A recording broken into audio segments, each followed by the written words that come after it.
O Brasil é um país que já nasceu morto, e a mentalidade do brasileiro é a causa disso. Uma coisa que é nítida nesse país é que a má administração da política em torno de vários anos trouxe a gente a essa situação que a gente se encontra hoje. Um país onde o salário mínimo é precário e a fome e a desigualdade é algo nítido. Só que o grande problema é que a política não é o único problema nisso tudo, mas sim algo totalmente interligado a ela, que é a mentalidade rasa dessa espécie chamada de brasileiro.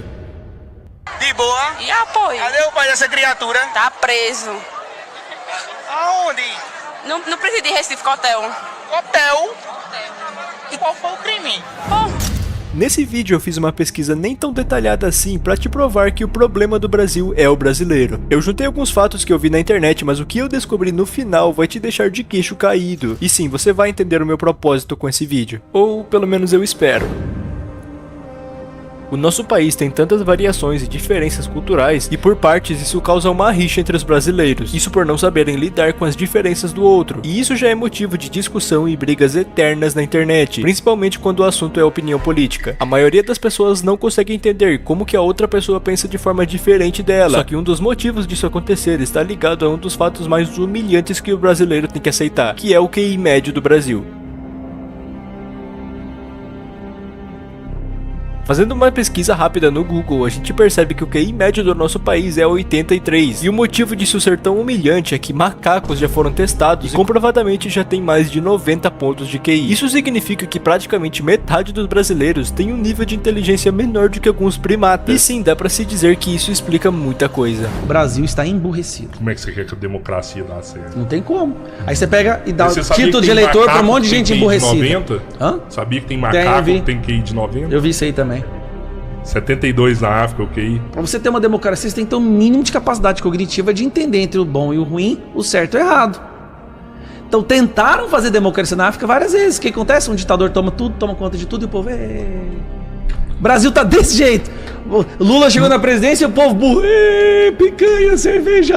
A medida de inteligência mais conhecida como QI é uma medida que avalia a capacidade cognitiva de uma pessoa em relação à média da população, ou seja, a capacidade de agir, pensar e tomar decisões lógicas. Apenas com essas meras imagens de situações que acontecem todo dia no Brasil, parece que estamos olhando para um país primitivo. E o mais bizarro é que essas pessoas com QI menor que alguns macacos estão lá elegendo políticos achando que estão fazendo uma boa decisão. Isso quando não tem aquela famosa ideia implantada de que, porque se um lado é ruim e o outro é horrível, eu vou votar no menos pior e se ganhar ainda vou cantar muita vitória. E hoje a gente vê esse tipo de resultado. A dívida bruta do Brasil já passou de R$1 trilhão no primeiro ano do governo Lula. É a maior de toda a história dos últimos 20 anos. A nossa moeda, o real brasileiro, é a que menos vale nesse mês de abril no mundo inteiro. Não é à toa que essa semana o dólar bateu R$ 5,25. É historicamente um dos valores mais altos dos últimos meses. E existem estudos que comprovam que a inteligência pode ser estimulada e desenvolvida a partir de diferentes comportamentos, mas também por fatores genéticos que podem ser herdados de pais biológicos. Ou seja, um país com certa mentalidade tende a desenvolver filhos que serão cópias dos ideais dele. E isso justifica muita coisa do porquê as pessoas dizem que o Brasil não tem salvação. Mesmo com a evolução em várias áreas, ainda assim o Brasil vai estar repleto dessas pessoas. Mas se liga nisso aqui. Esse gráfico mostra o desenvolvimento do cérebro humano a partir do dia que uma pessoa nasce, ou seja, o quanto que cada parte do cérebro é formada com o passar dos anos. O desenvolvimento do nosso cérebro começa lá no útero da nossa mãe, e do nascimento até o nosso primeiro ano de vida, o nosso cérebro já vai de 25 a 75% do seu desenvolvimento, ou seja, a maioria já é predefinido no nosso primeiro ano, o que começa a se elevar depois da infância, e na adolescência já não tem muito mais do que evoluir, só que tem fatores que podem prejudicar e muito o desenvolvimento do cérebro de um bebê, como febre e estresse nos primeiros meses, o que sim pode ser causado por fatores externos, como falta de saneamento básico, o que por coincidência é uma coisa muito abundante nesse país, onde 50% da população vive abaixo da linha da pobreza. Mas enfim.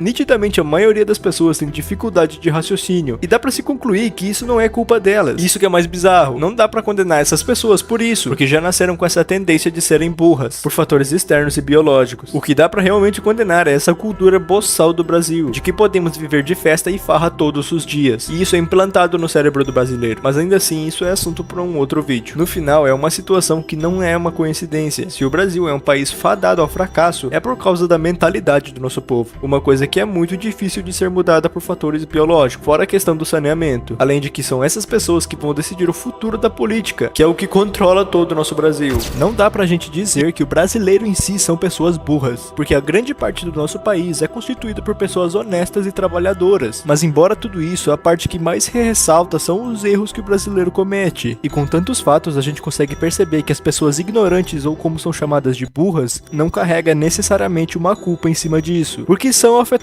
por fatores externos. E na verdade isso é a causa do Brasil estar onde está hoje. Mas se você reparar bem lá no passado, as coisas eram muito diferentes.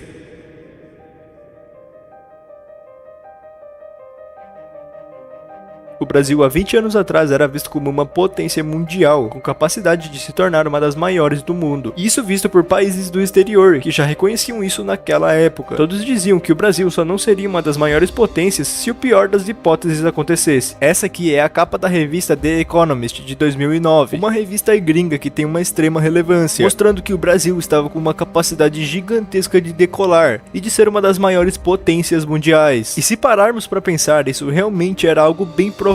Para você ter noção do nosso potencial, o Brasil ocupa quase 50% do território de toda a América do Sul, tendo a floresta amazônica, e sendo um dos maiores exportadores de café e carne do mundo, além de ter marcas renomadas que também são um sucesso lá no exterior, como a Embraer, o terceiro maior fabricante de jatos comerciais do mundo. Mas o que poderia acontecer com um país com tanto potencial assim? Bom, a resposta é uma má administração. Se olharmos para trás, nos últimos 10 anos, ninguém se lembra de presenciar um governo que fosse miseravelmente bom, inflação subindo, dólar nas alturas e as dívidas públicas cada vez maior. E o brasileiro é aquele famoso mulher de malandro, que mesmo apanhando e sofrendo não aprende. Um partido que estava há mais de 13 anos no poder, com 8 anos de Lula desde 2003 a 2011 e com a Dilma até 2016. Assim, depois do Bolsonaro, que também não teve uma das melhores administrações na pandemia, pelo menos por parte dos discursos dele, agora o PT volta a tentar a presidência novamente, com um discurso que iria mudar o Brasil, depois de 13 anos mostrando que não fizeram nada. E agora com certeza isso daria certo. E o povo brasileiro acreditou nisso de novo, porque para isso eles usaram uma tática muito inteligente, que é piorar ainda mais a situação do seu concorrente, demonizando a imagem do Bolsonaro, pregando um discurso que iriam acatar as minorias que supostamente eram discriminadas naquela época do Bolsonaro, e voltando àquele velho discurso: se um lado é ruim e o outro é horrível, o povo vai querer votar no menos pior. E o brasileiro, como forma de tentar salvar o país, elegeu novamente um governo que já estava há 13 anos acabando com o país. Aí depois disso tudo eu te pergunto,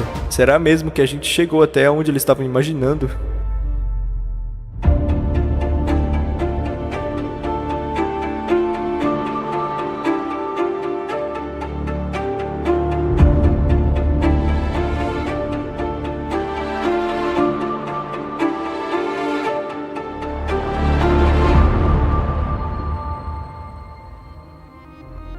Depois disso tudo, de te mostrar o QI médio do brasileiro e o porquê que o Brasil não vai pra frente, com tantos fatos assim, a gente consegue pelo menos abrir um pouco os olhos e ver o que realmente está acontecendo com o nosso país. Esse foi meu primeiro vídeo nesse estilo de vídeo longo, um conteúdo que eu sempre gostei e admirei as pessoas que faziam. Talvez não pareça, mas esse vídeo realmente deu muito trabalho. Se essa é a primeira vez que você me vê, seja muito bem-vindo. Eu já trabalho nessa plataforma fazendo vídeos curtos, e agora estou trazendo esse formato de vídeo. E se você tá aqui até agora, peço que se inscreva e deixe seu like. É isso que recompensa o nosso esforço. E se você gosta desse tipo de conteúdo inteligentes que vão realmente agregar para sua vida, peço que continue me acompanhando aqui. Peço que você não leve nada como verdade absoluta e leve apenas como uma opinião minha nesse vídeo. E por favor, deixe a sua opinião sobre o que você acha de tudo isso nos comentários. Muito obrigado pela atenção até aqui e até mais.